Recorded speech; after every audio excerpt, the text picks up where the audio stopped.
warahmatullahi wabarakatuh.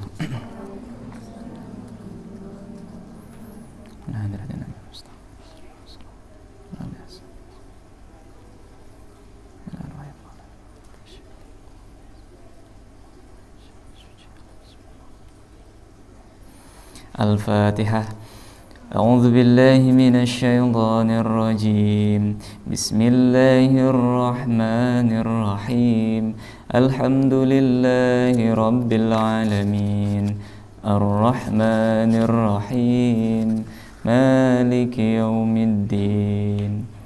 Iyyaka na'budu wa iyyaka nasta'in. Ihdinas siratal mustaqim. Siratal ladzina an'amta 'alaihim ghairil maghdubi 'alaihim waladdallin. Bismillah, alhamdulillah, salatu wassalamu ala rasulillah wa ala alihi wa sahbihi wa mawalah. Asyhadu an la ilaha illallah wa asyhadu anna muhammadan abduhu wa rasuluh. Allahumma shalli ala sayyidina Muhammad wa ala ali sayyidina Muhammad. Ya, insyaallah kembali di subuh hari ini, pada subuh hari Senin akan melanjutkan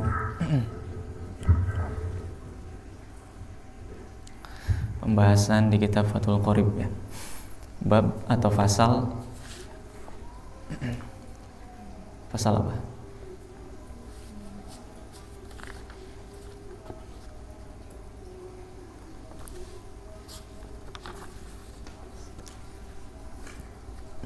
Fasal mandi-mandi yang disunahkan. Mandi-mandi sunnah.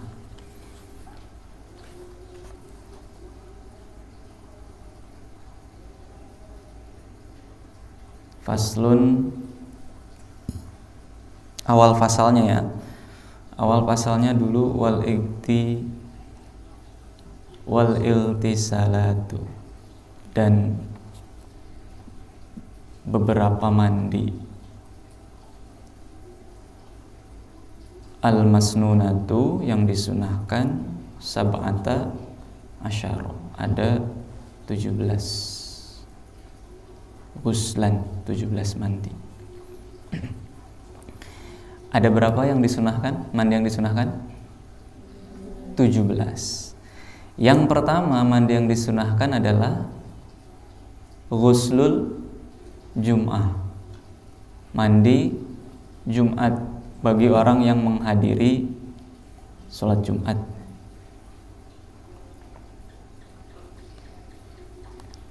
Yang kedua adalah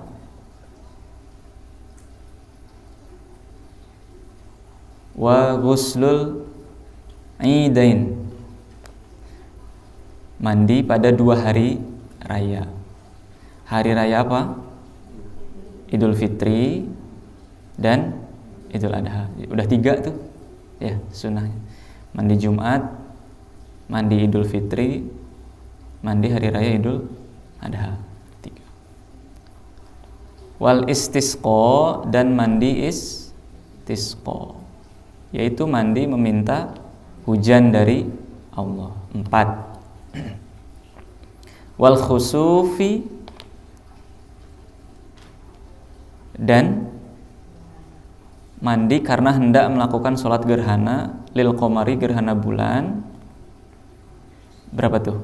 5, ya. Wal kusufi lisyamsi, dan mandi karena hendak melakukan sholat gerhana matahari. Jadi berapa tuh? 6, ya. Jumat, Idul Fitri, Idul Adha, istisqa, khusuf atau gerhana bulan, kusuf atau gerhana matahari. 6. Yang ketujuh, wal wuslu min ajli ghusli mayyit, mandi sebab memandikan mayit. Pernah memandikan mayit? Nurdin pernah? Pernah. Feral pernah memandikan mayit? Nanti praktik, ya. Yang keberapa itu? 7. Dan yang kedelapan, wa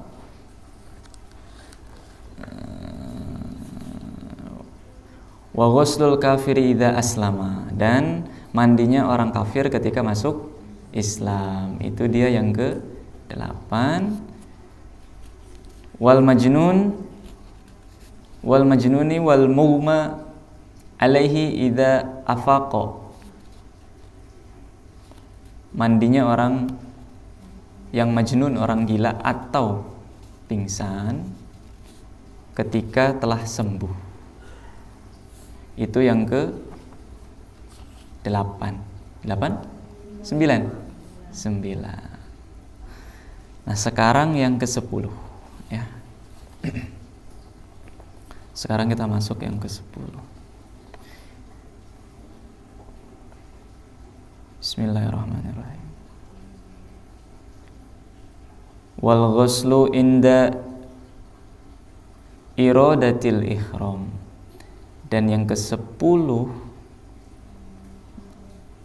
mandi disunahkan itu adalah mandi ketika iradatil ihram, ketika hendak berihram.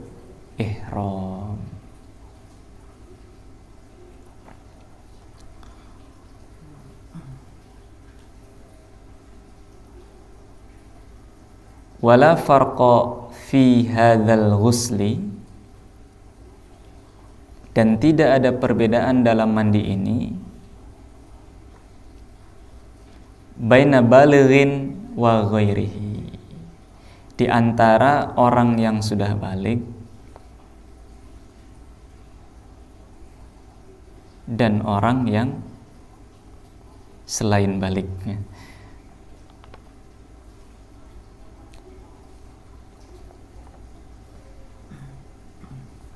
Baligh, belum baligh, kalau mau ihram sunahnya mandi.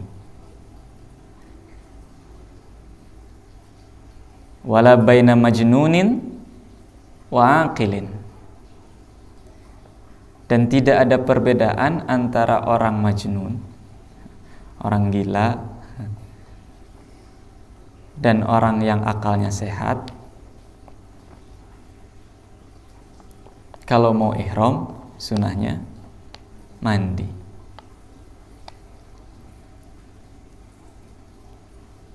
Wala baina tahirin wa haidin, dan tidak ada beda antara orang yang suci dan orang yang haid. Kalau mau ihram sunahnya mandi. Wala baina tahirin wa haidin. Fa in lam yajid,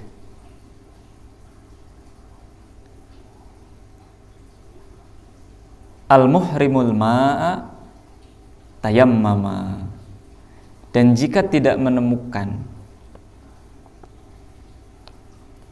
pada orang yang ihram itu menemukan apa? Menemukan air, tayammama, maka bertayamumlah. Siapa yang bertayamum? Yang berihram tadi, yang hendak berihram. Ini sunnah mandi yang ke berapa ya tadi? 10. Yang ke berapa? Yang ke berapa itu catatannya? 10. Yang ke-11. Totalnya ada 17. Yang ke-11, wal ghuslu lidukhuli Makkah, lidukhuli Makkah, dan disunahkan mandi karena hendak masuk Mekah, wilayah Mekah. Ke Mekah, kalau mau masuk Mekah disunahkan mandi dulu. Bagi siapa? Li muhrimin, bagi orang yang ihram, bihajin, sebab haji, au umrotin, atau sebab umroh. Orang haji, orang umroh mau masuk Mekah disunahkan mandi. Itu yang ke-11. Yang ke-12, walil wuqufi bi Arafah. Walil wuqufi bi Arafah. Dan bagi orang yang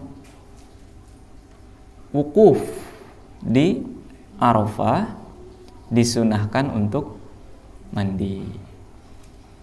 Fi tasi'i Dzulhijjati, pada tanggal 9 bulan Dzulhijjah mandi disunahkan. Itu yang ke-12. Yang ke-13,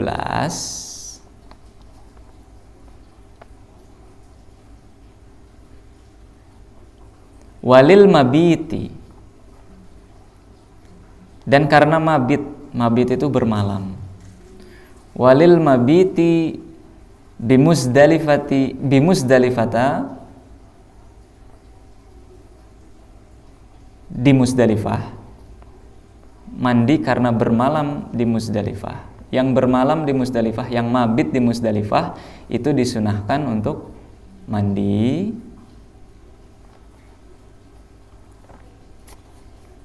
yang keberapa itu?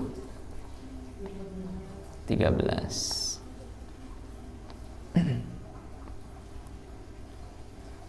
14.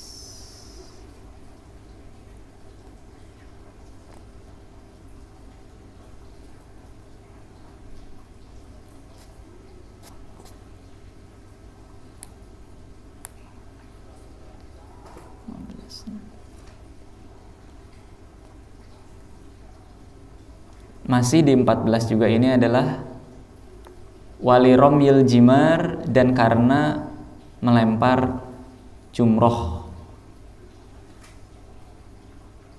pada yang 3 as-salas.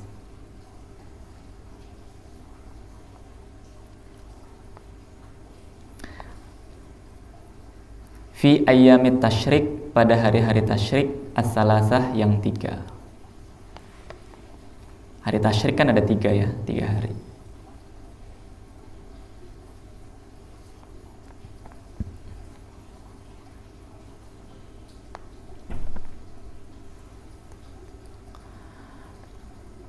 Fayaghtasilu, maka dia sunnah melakukan mandi li ramyi kulli yaumin, untuk melempar pada setiap hari itu, melempar jumroh maksudnya, minha ghuslan, maka dia sunnah melakukan mandi untuk melempar jumroh setiap hari dari 3 hari tasyrik. Hari tasyrik pertama sebelum melempar jumroh mandi. Hari tasyrik kedua sebelum melempar jumroh mandi. Hari tasyrik ketiga juga begitu.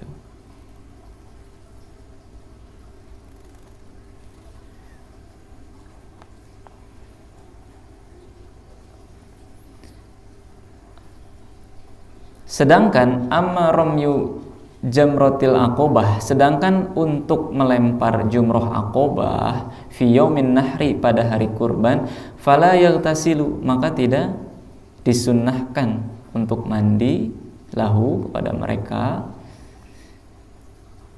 liqurbi zamanihi, karena dekatnya waktu, min ghuslil wukuf, dengan mandi untuk wukuf.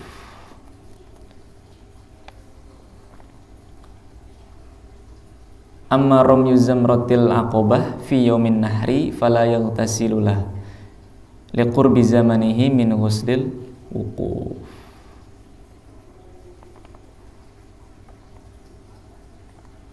Sekarang yang keberapa?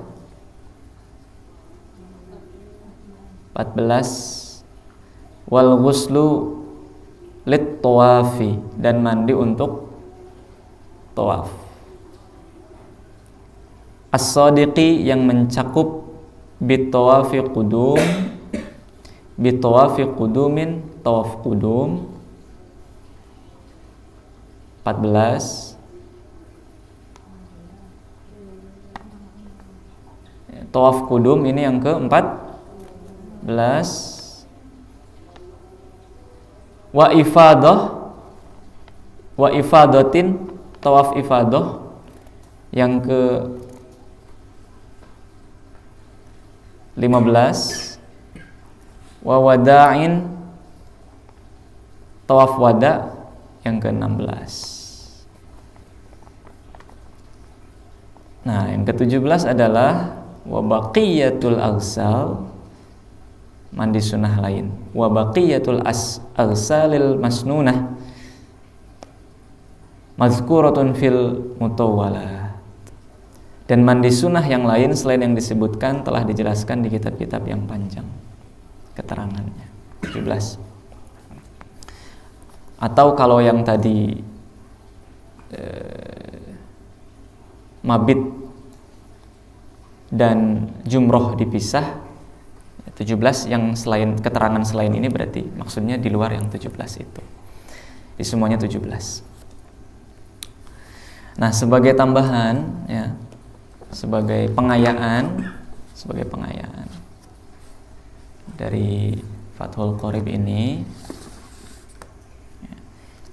dari Bulughul Maram ya, Ibnu Hajar Al-Asqalani tentang sifat mandi Nabi. Ini pengayaan kita ya. Jadi ada sifat mandi Nabi Shallallahu Alaihi Wasallam. Mudah-mudahan kita istiqomah mengikuti sifat mandi ini.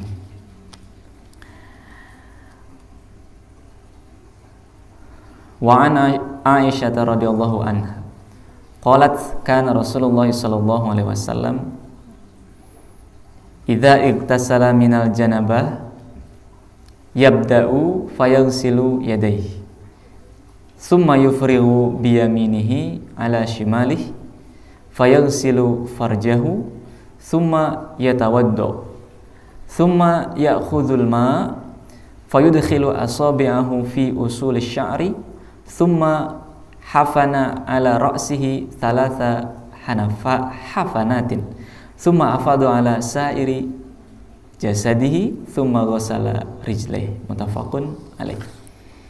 Dari Aisyah radhiyallahu anha, ia berkata Rasulullah sallallahu alaihi wasallam apabila mandi junub, ini ya, apabila mandi junub, perhatikan, beliau memulai dengan mencuci kedua tangannya. Kalau kita mandi junub, kita mulai dari mencuci kedua tangan. Sudah dijelaskan mandi junub ya. Apa itu mandi junub?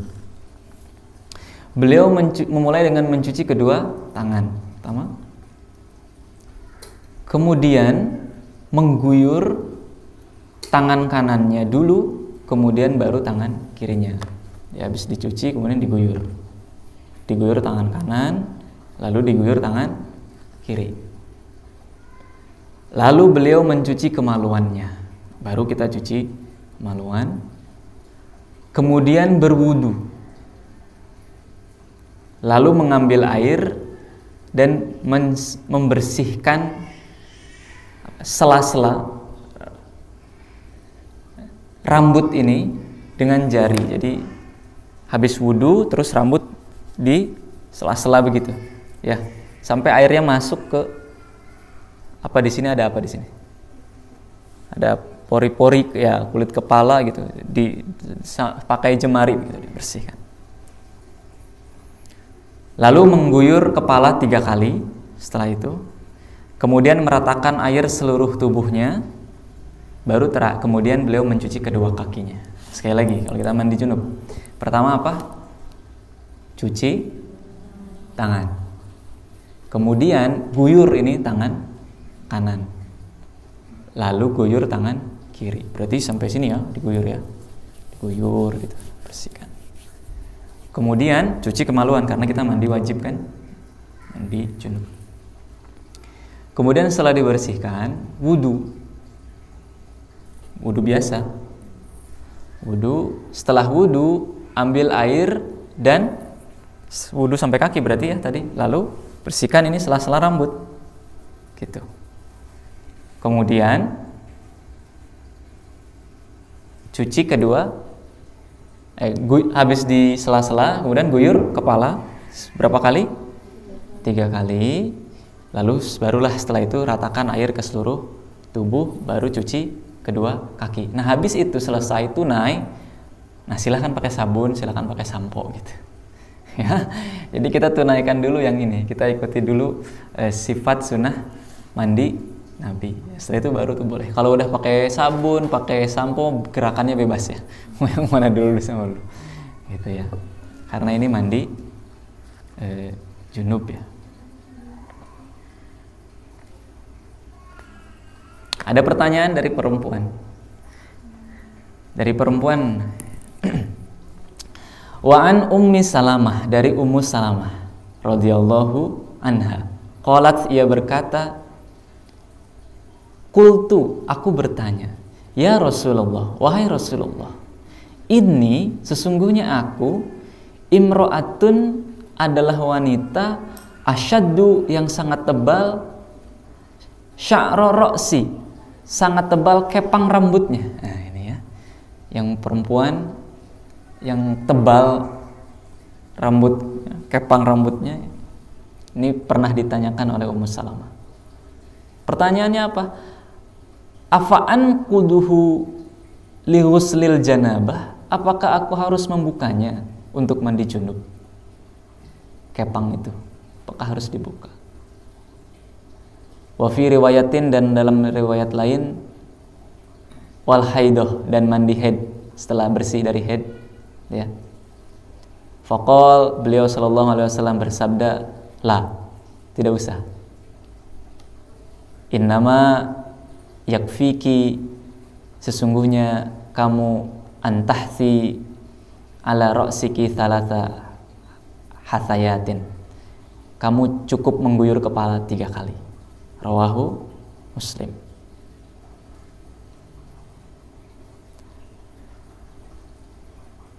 Hadis ini dalil bahwa menguraikan rambut ketika mandi tidak wajib.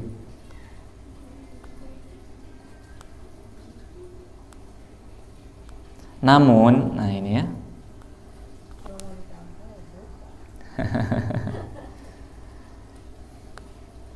Namun dari Anas, riwayat yang lain nih dari Anas secara marfu, jika seorang wanita mandi dari haidnya, ini kalau tadi mandi junub, kalau sekarang dari haid. Jika seorang wanita mandi dari haidnya, ia menguraikan rambutnya. Nah, tapi kalau mandi dari haid, ia menguraikan rambutnya dan mencucinya dengan khotmi. Cik, cik. Waktu habis ini. Cik, cik. Waktunya habis, oh, belum. Dan mencucinya dengan khotmi. Khotmi itu nama tumbuh-tumbuhan di Arab, dan usnan, pohon di padang pasir. Jadi maksudnya tidak hanya dengan air begitu. Dan jika mandi dari junub, ia menuangkan air ke atas kepalanya dan memerasnya. Jadi tadi kan 3 kali terus diperas aja gitu ya. Kalau berkepang dan kepangnya asyuddu, ini imro'atun asyuddu, dan aku kepangnya sangat tebal gitu. Kepangnya tebal sampai kalau harus diuraikan tuh susah gitu. Kalau kita gampang menguraikan ya diuraikan saja kita mau gitu ya, gosok-gosok dibersihkan. Ini kan sifat rambut perempuan beda-beda. Laki-laki sekarang ada men, susah yang gitu kayak apa ya kribo begitu.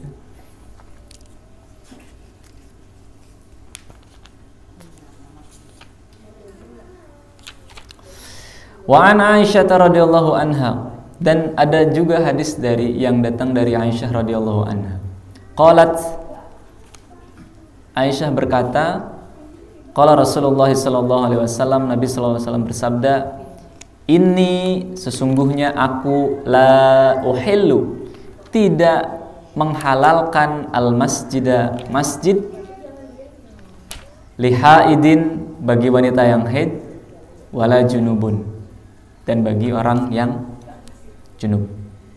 Rawahu Abu Dawud wa sahhahahu, Ibnu Huzaimah dan disahihkan oleh Ibnu Huzaimah. Menurut Abu Daud ini statusnya dhaif. Tapi menurut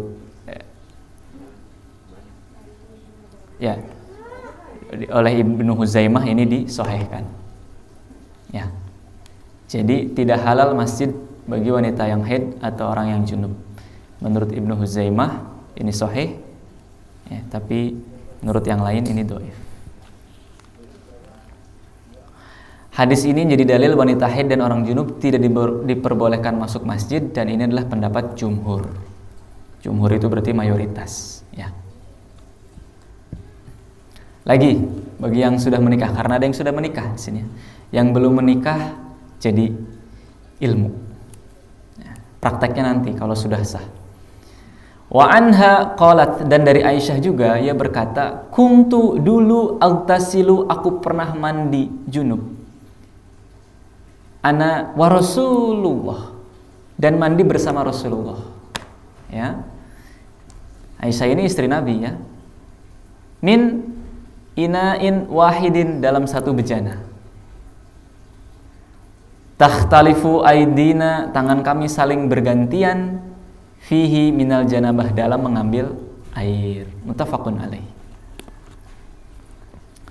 Dan dalam riwayat Ibnu Hibban, watal taqi, tangan kami saling bersentuhan. Hadis ini mengandung dalil tentang bolehnya seorang laki-laki atau suami dan seorang istri mandi dari air yang sama dalam satu bejana. Boleh, ya. Jadi nggak harus ini kan tadi bekas kamu mandi, nanti jadi bisa membersihkan nggak gitu? Nggak. Bisa, tetap boleh.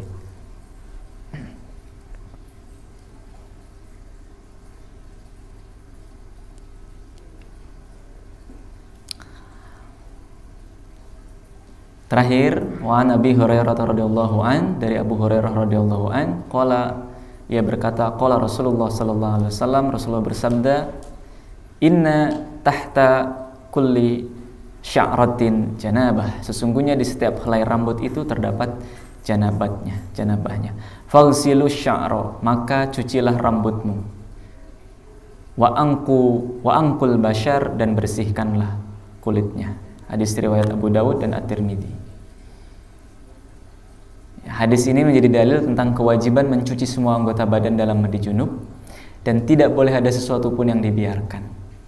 Ini adalah ijma, kecuali berkumur dan memasukkan air ke dalam hidung, ya, yang masih diperselisihkan. Jadi kalau berkumur masukin hidung, ini termasuk dalam anggota yang harus dibersihkan enggak gitu. Tapi yang pendapat kuat adalah ya wajib, udah kita bersihkan saja. Mulut kita bersihkan, hidung juga kita bersihkan. Ayo coba sekali lagi, masih ingat nggak? Mandi junub. Ini untuk kalian yang sudah balik. Pertama apa dulu? Cuci tangan. Lalu setelah itu bersihkan tangan. Tangan mana dulu? Tangan kanan, lalu tangan kiri. Lalu setelah itu apa? Mencuci kemaluan. Betul? Habis itu berwudu seperti biasa. Setelah berwudu, mengusap rambut sela-selanya, kita bersihkan, ya. Lalu setelah itu membasuh 3 kali. Lalu setelah itu baru apa? Seluruh badannya, baru sampai ujung kaki. Nah, udah itu tunai itu. Baru deh kalau mau pakai sabun, sampoan, sikat gigi, terserah setelah itu, ya. Tapi yang ini kita tunain dulu. Paham, ya? Dan terakhir sebelum ditutup, nanti tadi ada mencuci kemaluan, jadi ingat. Ini dasar, ini basic. Ya. Kalau buang air kecil, BAK, itu jongkok, ya. Terutama laki-laki, ya. Walaupun nggak kelihatan, dan di dalam toilet begitu, ya, bisa berdiri jongkok. Ya. Jongkoknya ada caranya.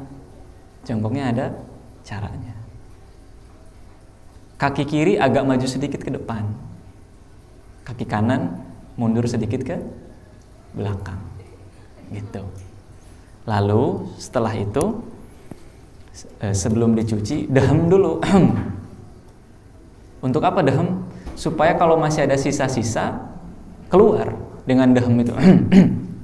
Itu ya, supaya keluar. Jadi ini adab atau cara buang air kecil ya.